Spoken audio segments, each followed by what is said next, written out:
Well, I'll just start with a quick, couple quick comments on Adam.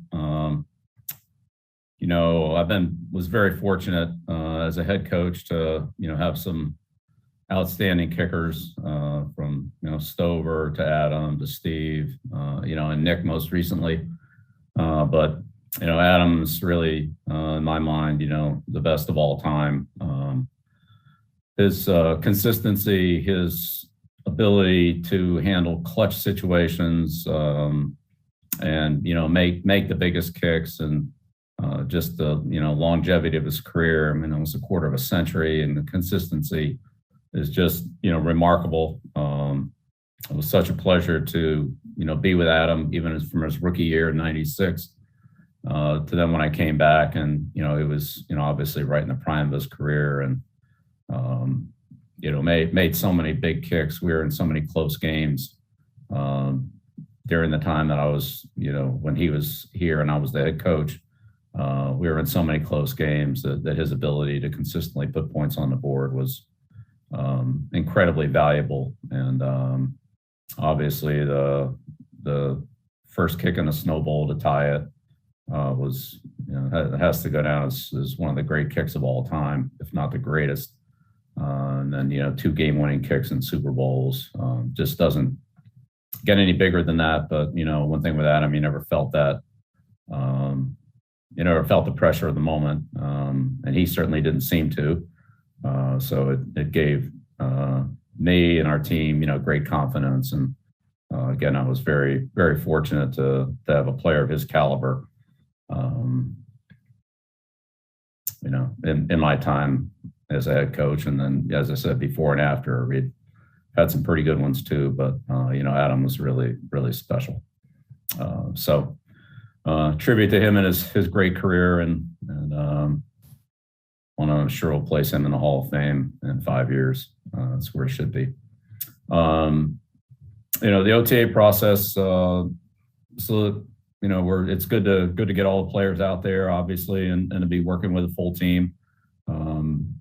We had the phase 1 period, which was a little longer than, not counting last year, of course, a little longer than what it's been. Phase 2 was a little shorter, so we're working right from phase 2 into phase 3 in the OTAs. But it's good to get the players out there in a voluntary program. So the guys that are here, and it's great to work with them. And other players are in their individual situations. So that's that is what it is. But I'm impressed with the way that the guys are working, and we have a long way to go. We'll just take it day by day, trying to develop some fundamentals here, and install some basic teaching and playbook material. Obviously have a lot of new players, and so as always, we build from the ground up. But that's certainly the case this year. We'll just try to keep stacking these fundamental days on top of each other, and hopefully at the end of the spring we'll be as prepared as we can be to head into training camp at the end of July. So we'll see how that all progresses. I just take it one day at a time, but and it's good to be out there, and good to be on the field working with everybody. It's certainly a big and welcome change from last year. Thanks, Coach. We're going to start with Mike Reese, followed by Ben Volen. Go ahead, Mike. All right. Thanks, Stacy. Bill, will be good to see some practice for us. In the short time that Mac Jones has been here daily, what have you learned or observed about him that you wouldn't have known otherwise? I think all the quarterbacks are working hard, and again, it's the starting over process for everybody.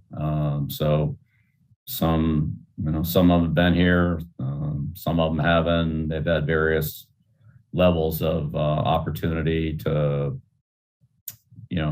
work in our offense, but really we're starting everybody at the same point, like we always do this time of year. So Mac dove into the playbook and continues to do that. And, like everybody out there, we all have a lot of things we got to work on, and that includes everybody. And so that's what he's doing. That's what everybody's doing. Next question, Ben Volin, followed by Joe Chiara. Hey, Bill, hope you're doing well. With Cam Newton, just curious your thoughts on how he's approached this offseason and how do you think he's going to handle the challenge of having a first-round quarterback behind him? Cam's been here, all the way through. He was here, at the beginning and, has been a consistent participant, continues to give us the usual, leadership and energy that he brings to the field and to the workouts and to practice. So, Cam's very professional, and I'm sure that he'll, continue to work hard to do his best out there like he's always done for us. It's never been anything but that from the day he got here. I also wanted to ask you real quick about Matt Patricia. You've lost Ernie Adams this offseason. You've lost Nick Caserio.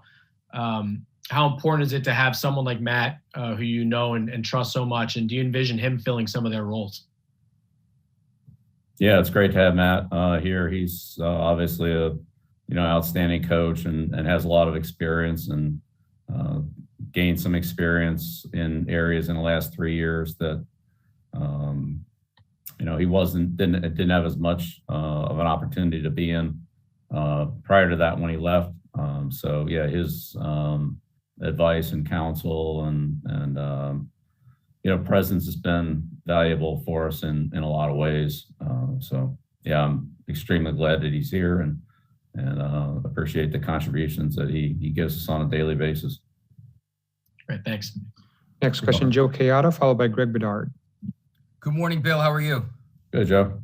After not having an offseason last year due to the pandemic, how nice has it been and how beneficial this face-to-face and actually getting out there, especially for the younger guys? Yeah, it's been good. It's good to have the opportunity to, work with all the players, whether it be young players or new players or guys that are coming back in their second, third year, or in some cases, well beyond that.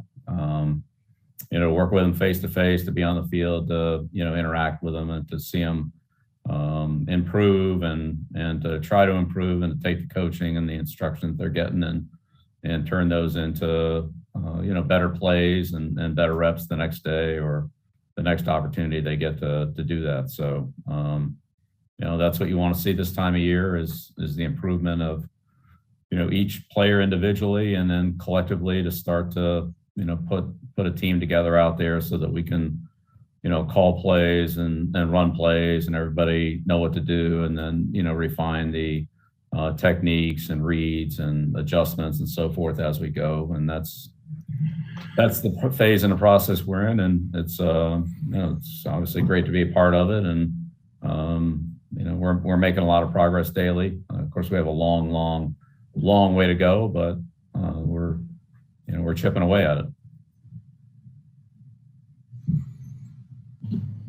Next question, Greg Bedard, followed by Tom Curran. Hey, Bill. Obviously, this is unique off of last year, some of the guys coming back from opt-outs.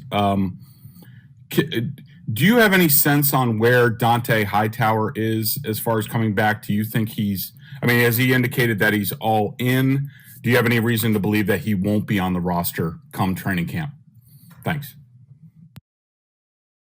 Well, with all the players that are on the roster and not here, then my expectations are that they'll, that they intend to play. But we know things can change, and that's always part of life and part of football. So we'll take it as it comes. But the guys that are here are working hard. They're getting better every day. They're learning. They're physically improving their training and their conditioning and their strength and explosion, and their fundamentals and techniques are improving. And I know that a lot of the guys that aren't here, I know they're working hard, and I know the guys that weren't here for a period of time, 1, 2, 3, 4 weeks, that have come here are, doing the same thing. I can see that some of those guys have worked hard. They have some some of them have some things to work on, but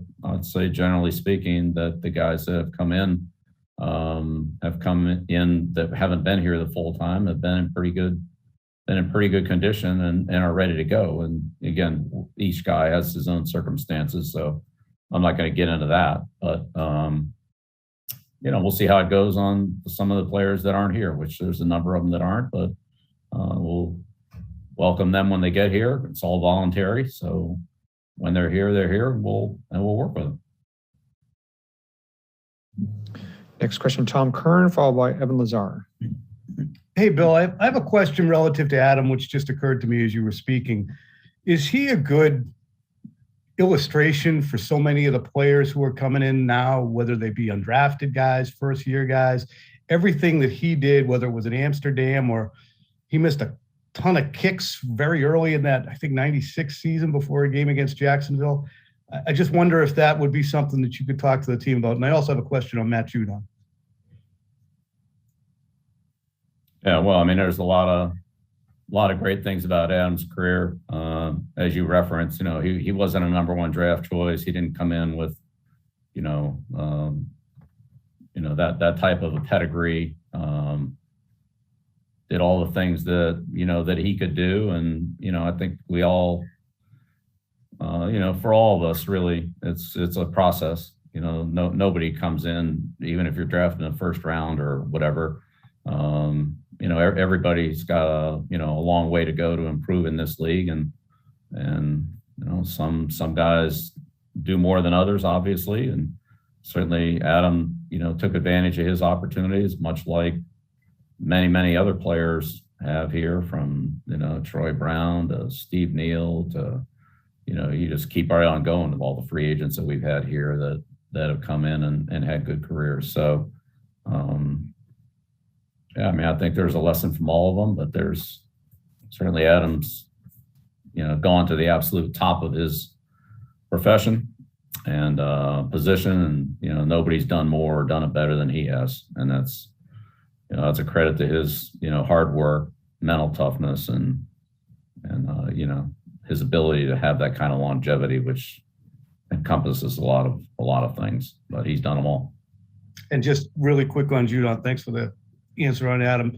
Just how are you, this orientation to him that you guys are going through, what are you seeing from him in terms of how he fits? Anything surprising you, or is it, this is what we expected?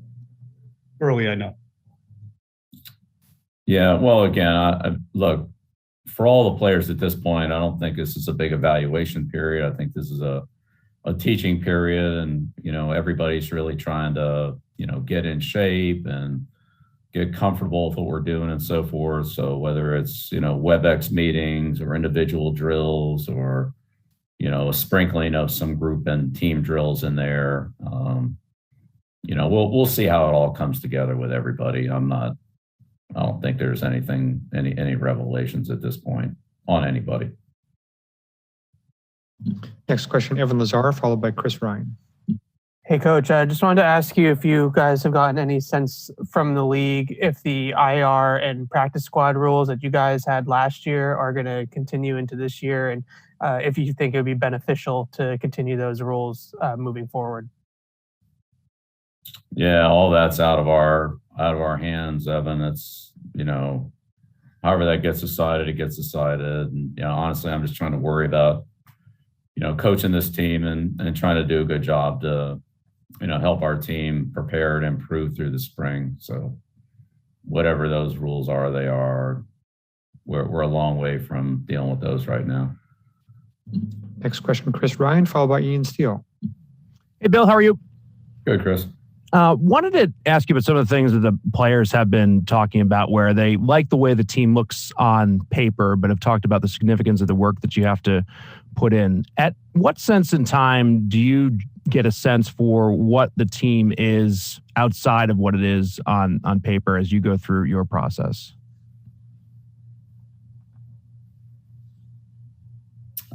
Yeah, I don't know. I mean, just take it one day at a time and try to, do the things that we think will help the team the most. We have a general outline and schedule, but, that gets modified for a variety of reasons as we, work through the process. And so that's what we'll continue to do. I don't have any time frame or expectations other than, want to go out there and try to have a productive day to day. We've talked about how we can do that. Hopefully we can get that done. And then we'll talk about, our next opportunity and what we can try to do then, both on an individual basis and collectively as a team or in groups, however it's broken down. And that's really how I try to look at it and how we try to do it. So it's much more short-term focused than picking out some random date somewhere in the future that I don't really know what that means. Do you feel you fulfilled your Chris, need? I'm gonna jump to the next one. We've got Sure, 4 all right. left, and I'm gonna try to not do follow-ups here. Next question, Ian Steele, followed by Mark Daniels. Morning, Bill. During your comments about Adam, around the area, a lot of memories come back up, and I'm just wondering your thought process and your mindset and your relief once you saw those 3 Adam kicks go through, obviously huge parts of your career as well. Yeah, well, the first kick in the Oakland game was, that's the greatest kick I've ever seen. The conditions were, very difficult. It was cold. There was some wind, but more importantly, there was, 5 inches of snow on the ground.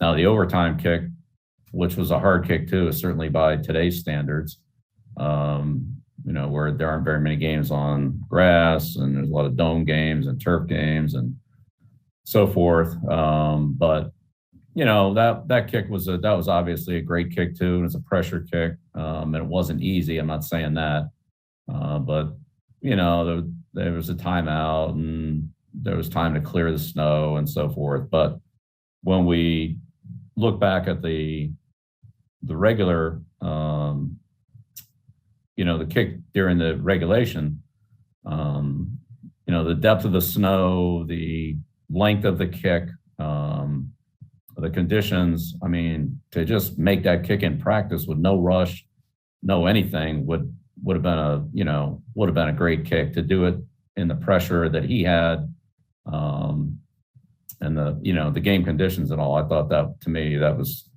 the best kick I've ever seen in person or on film. And then obviously the 2 Super Bowl kicks were, last play of the game. The Carolina game, there was we kicked off after that, but essentially the last play of the game-winning kicks. A lot of pressure. I think the Ram game was, again, a long kick, but I would say the Carolina kick, one of the things about that was just their rush. And they had blocked a kick earlier in the game. They blocked a lot of kicks that year.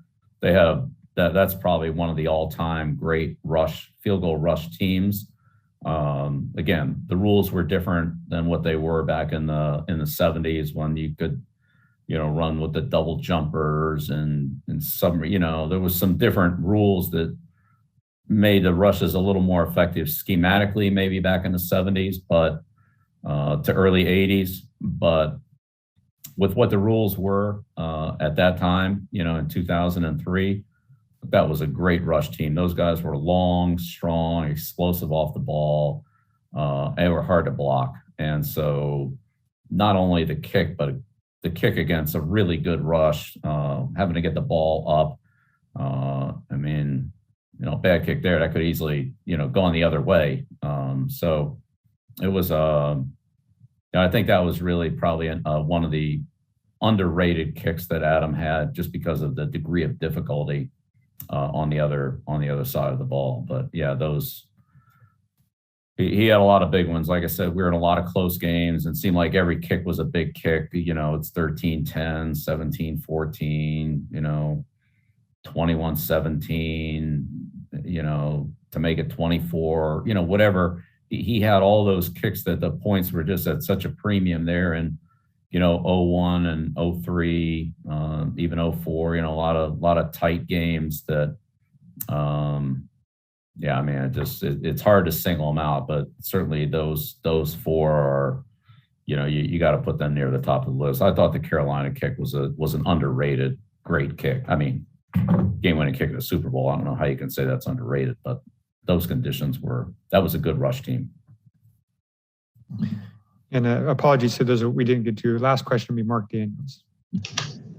Hey, Bill. Hope all is well. Obviously, the team signed Ryan Hoyer the other week, and I wanted to ask you about having 4 quarterbacks on the roster. Just one, what's the challenge when you have 4 quarterbacks and trying to get them all the work they need? Just as a coach, how do you go about, getting these players the work they need with obviously the allotted amount of practice time you guys do have? Yeah, well, I mean, that's really a situation at every position. Doesn't matter whether you're talking about 13 offensive linemen or 8 defensive tackles or 4 quarterbacks or 9 receiver. It's hard to get everybody, the right amount of work or, to get them the high volume. But, I think you just try to balance that out and give everybody an opportunity. Try to spread the reps out, and it's very important for players at every position to learn from the guy who's taking the reps. So even though they're not in there taking it, mentally, they can still take it and still, go through the process. In the quarterback's case, is pre-snap keys and real-time timing rather than watching it on film and that kind of thing. But real-time timing of, all right, here's what happens when the ball snapped. Here's what I see. Here's where I go with the ball. But again, that's true of every position. So that's what a good player will do. That's what a good professional will do. They'll take advantage of every rep, whether they're in there or not, and then take advantage of the ones that they are in there on the field for. And so that's, we emphasize that with all players, and the plays that they get, and the team needs depth, and you never know what's going to happen at any position. And you can go from very quickly to having too many to not having enough. And so at this point in time, I feel like, all those players are good players, and Brian has the most experience, and Cam had a lot of experience from last year, and Jared's had some off and on opportunities, but he'll continue to get opportunities, and so will Max. So we'll just see how it goes. Thank you, Coach. Thanks, everyone. Great. Thank you. Appreciate it. Want a sports network that delivers everything that matters about the game? The highlights, the picks, the instant analysis. No yelling, no fake debates, no politics. Hit the subscribe button and never miss a moment.